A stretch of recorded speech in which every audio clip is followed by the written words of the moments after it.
Hello everybody, this is Toys R Us and welcome to another edition of Toys R Us Talking Toys podcast. Now, this has obviously been a couple of weeks since I did my last one. In all honesty, I've really wanted to, of course, do others, but I'm a personal trainer in real life and I've got one of these sayings with a lot of my clients, and unfortunately this week it's just applied 100% to myself. You know, real life tends to get in the way sometimes with what's going on. I've just been so busy. You know, I'm not moaning, I'm in a great place, everything's been okay, but I've just obviously not been able to get this done. So I want to talk, I know it was a couple of weeks ago now, I want to talk about collaborating with Hasbro and how good that was. Talk about Evan again, what such a nice guy he is. Constructicons, things that keep impressing me, things that I'm looking forward to, and I suppose just exactly that, what's basically happened to myself over the past 3 weeks, and keeping you guys up to date. So of course the first thing I still want to talk about is the MCN, because that overall experience was just crazy, and I know that I've picked up a load of new subscribers from that, which of course I'm incredibly grateful to.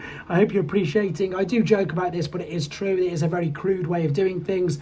This is me just sitting, as I say, in a changing room at work, doing a podcast, talking to you about things that I've seen and things I'm looking forward to. So yes, incredibly lucky, and loads of people ask me how I got the opportunity, and I'm quite, I'm more than willing to tell you guys.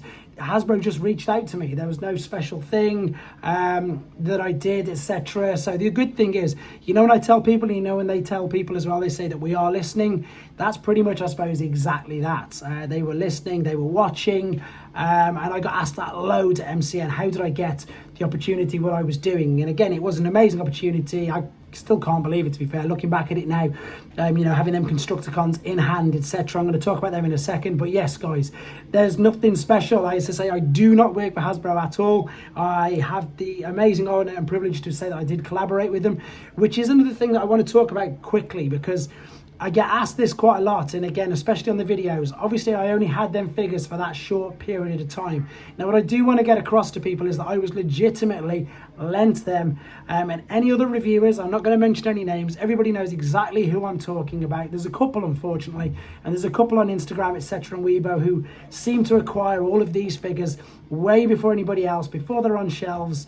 And of course, these, I hate to say it, guys, but if you didn't know, you didn't realize, these are stolen products. These are products actually legitimately paid for by these reviewers to be stolen from a factory so they can get the first reviews, they can get the first numbers on. And that's a horrible and crazy fact. I found all this out not recently, about the last couple of years myself.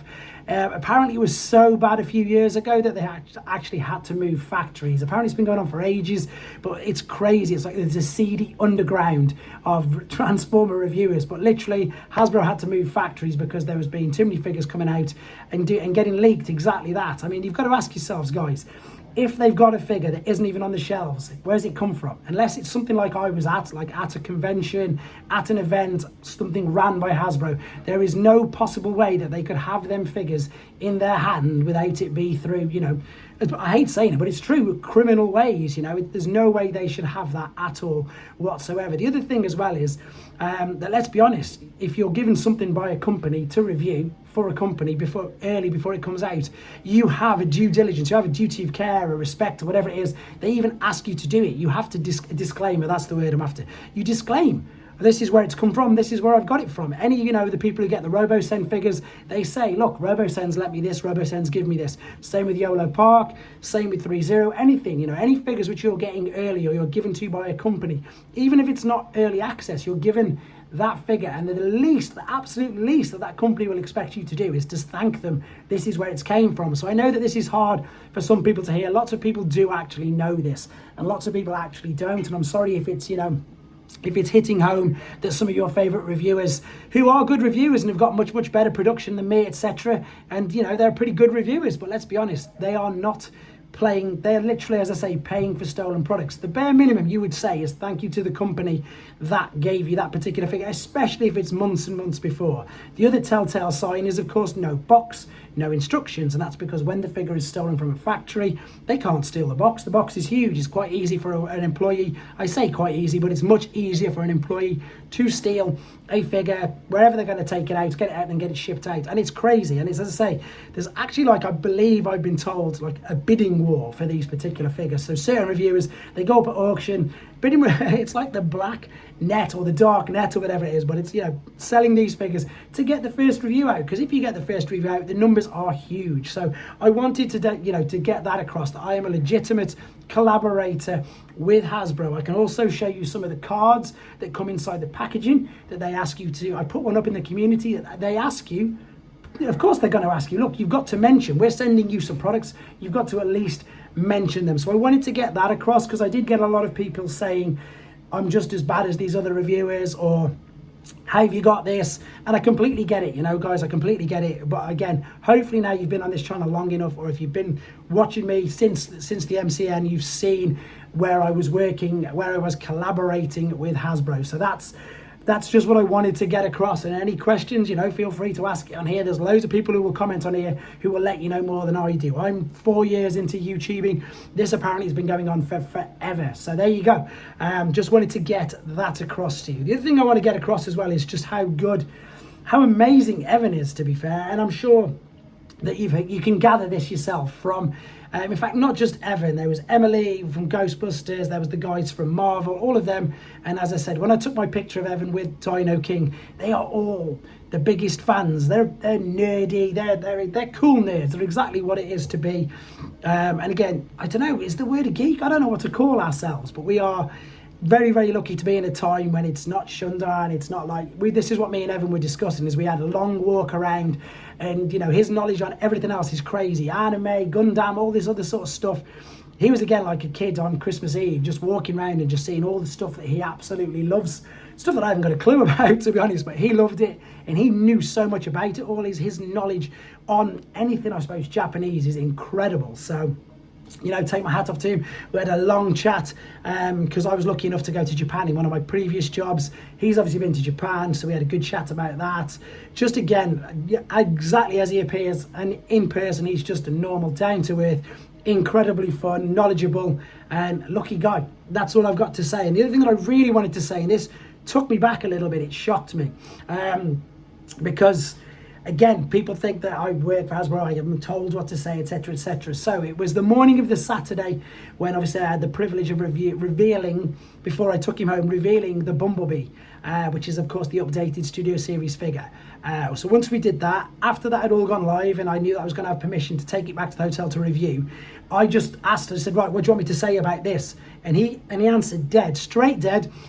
You can say what you want about it. Don't be, and that took me back a little bit, because I wasn't asking him like, what does he want me to say? As in, does he want me to say this figure's amazing? Does he want me to? I was saying what, because I don't know the differences. I don't know exactly what you've changed. That's basically what I was asking. I was saying, what do I need to say about this? And he just answered dead, you can say what you want about it. So that completely took me back. And as I say, that also just proves, I suppose, how non-biased that they are. And again, I can say that hand on heart. Nobody's ever asked me, say that you like this, say that you don't like this. I always point out the forearm gaps. I always point out the calf gaps that people don't like. I always say that I don't like the backgrounds. I always do that. That's just the way I am. And it took me back a little bit, because I didn't even know what to say, and I was like, no, I didn't mean that. I was like literally like a little bit lost for words. Like, I didn't mean that. I needed to know so I could do the review, and I still missed out a couple of the things with the hinges. Of course I did, because I'm not an expert on Studio Series figures. But it took me back a little bit that he was more than happy for me to just go back, and if I wanted to, just to say this is awful, there's no point doing it, etc, etc. And he didn't mean that at all. So I wanted to get that across, as I say, because it's also another thing that perhaps I could have been accused of, and I am still near enough getting back on track with all of them particular comments and questions. And as I said, guys, you know, they listened with all of the facts, the fact that what people want to reissue, we've got that in the new Legacy. So I'm not going to go on more about that. I think I've covered all bases with that. I do very quickly though want to mention the Constructicons again, because it's still crazy how many people are watching that video, and even though there's about 400 comments on it now, and people are still saying it's the same as the Combiner Wars, or it's the Combiner Wars shrunk. For the final time of me saying this, it is not. It is nothing like the Combiner Wars. I've got the Combiner Wars, and they are a huge upgrade. Yes, they're not as big, they're nowhere near as big, of course they're not. However, for the last time of me saying this, and hopefully the last time I need to write it, I'm reminding you guys, or I suppose instilling and ensuring you that they are not the Combiner Wars, they are not scaled down Combiner Wars figures, they are very, very new molds with their elbow joints, and indeed they look incredible. And that's pretty much what I'm going to say about that until hopefully we get to see more of them in the future. Talking about things that are impressing me, I know I've mentioned them loads, and you know, again, funnily enough, they sent me some figures a couple of months ago, but since then I've gone and purchased so many more myself. Blokees, they just keep impressing. That Sentinel Prime figure is sensational. I cannot get across how good that is, and in a time, you know, where as bad as it sounds, and I keep saying it myself, and I can't even believe these words are coming out of my mouth, that it doesn't matter that your figures don't transform. As long as they look good on a shelf, that's all that matters, and these particular figures do. They are incredible. Then Blokees Classic Class, incredible. And funnily enough, I've just opened the Series 5, which is the TF1 figures, which is the smaller ones, the miniature ones, but they've even managed to sort out the only mini issue that I had with the other figures. All the knee and the elbow joints come pre-assembled, which again is crazy. I hope you get to see that in a video at some point over this week, which again is where I'm at, trying to keep up with everything. I'm not moaning about this, guys. It's an amazing time for us to be Transformers fans. It's an amazing time for me to be a reviewer, and it's, you know, I'm dead lucky that I've acquired so many points with Show Z, which is why I encourage you guys to do it as well, to be able to get all these figures and to try and keep on track and do exactly that. Just keep bringing you all the reviews. I've still got the rest of Legacy Wave 3. I've still got so many more to do, and again, this isn't me moaning, it's just basically, I suppose, letting you know that, believe you me, the figures I'm getting through, that if you've not seen them yet, I will get around to doing them. And as I say, funny enough, talking of figures that keep impressing me, I've got to be honest, New Age Shattered Glass, the Dinobot, their Shattered Glass versions are insane, of course, because some of them, to my knowledge, haven't actually got an official Shattered Glass colour scheme. However, of course, New Age have took it upon themselves to give them these colour schemes, and they just look incredible. I've got to say that, as I say, I'm open and honest with everything. There, you know, it's a third-party company. It's incredible. Same as the Doctor Wu little Megatron. I've took a note of everybody's requests, and I've done a much more detailed, slower-paced, full transformation process of that tiny little figure. He's got 29 steps in a figure that's about as big as that part of my pen. And again, it's just, I love the fact, it's a bit like why I don't know if this makes any sense to you guys around the rest of the world, but in the UK, we've got like 3 major and then 2 smaller supermarkets, and they're all trying to outdo each other. They're all price matching each other, and basically it's great for us as consumers because they're all just basically trying to outdo each other. And I think there's something very similar happening at the moment with Transformers, because one company will do something and the next company will try and outdo it or make it better. And I just think that we're very lucky that we're in a time where that is exactly happening. Every time I go into TFW 2005 or T-Formers, there is something new.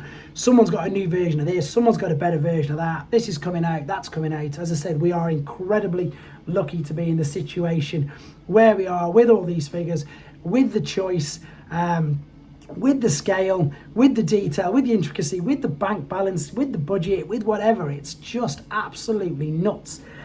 Somebody was looking at I think I showed it from the New York Comic Con, the great big diorama with the Optimus and the Matrix in the middle.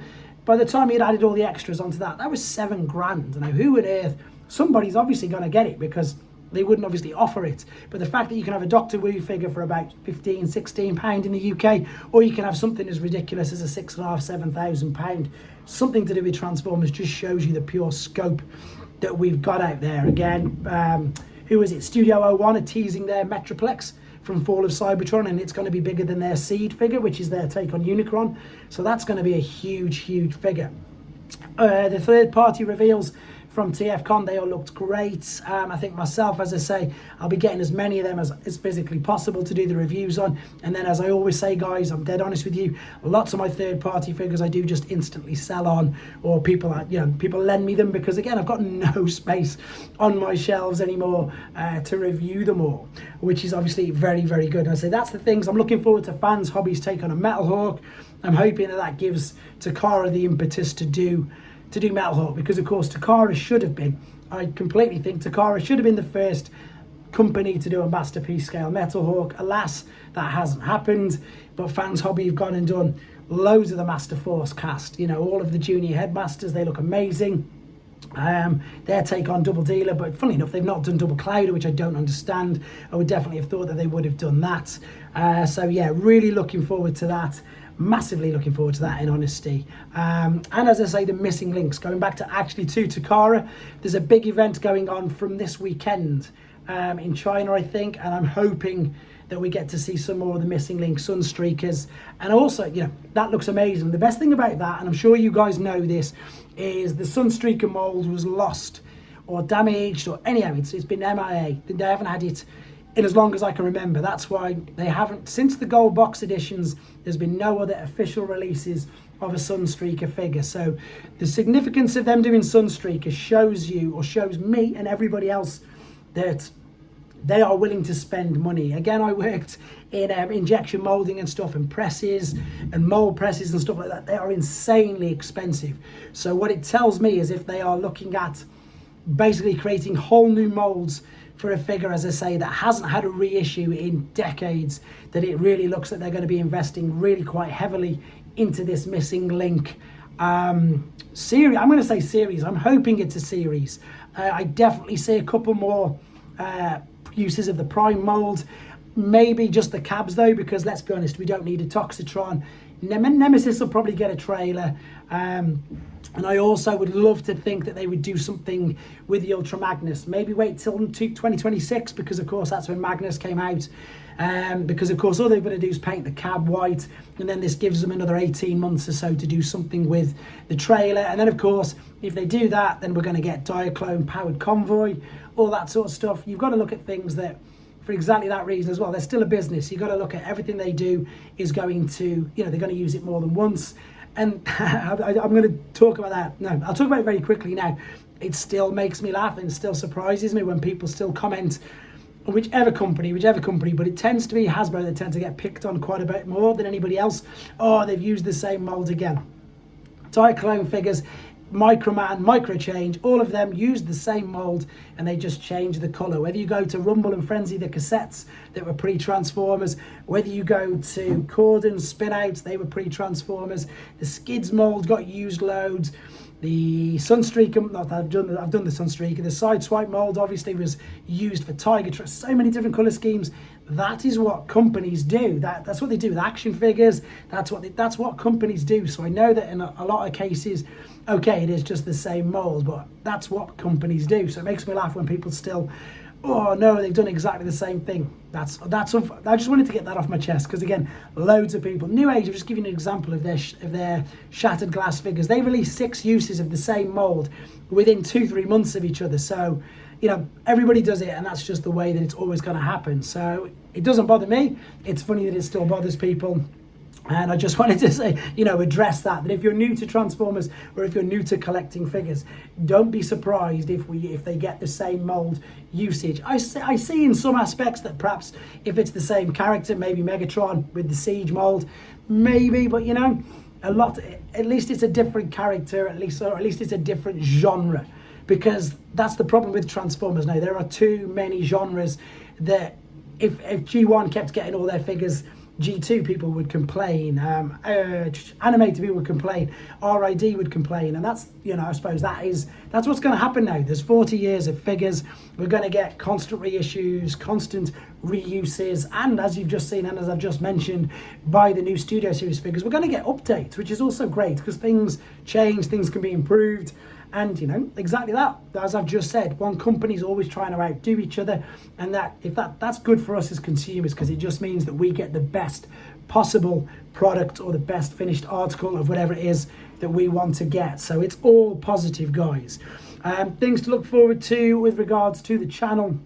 Top of my head, 2 or 3 more of the Doctor Who figures to review.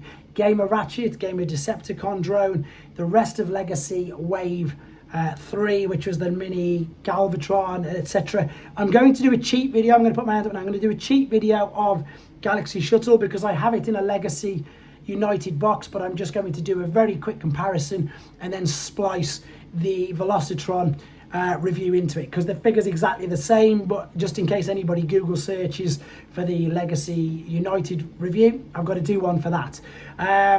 What else have I got? Again, too much to think about. Loads of Blokees.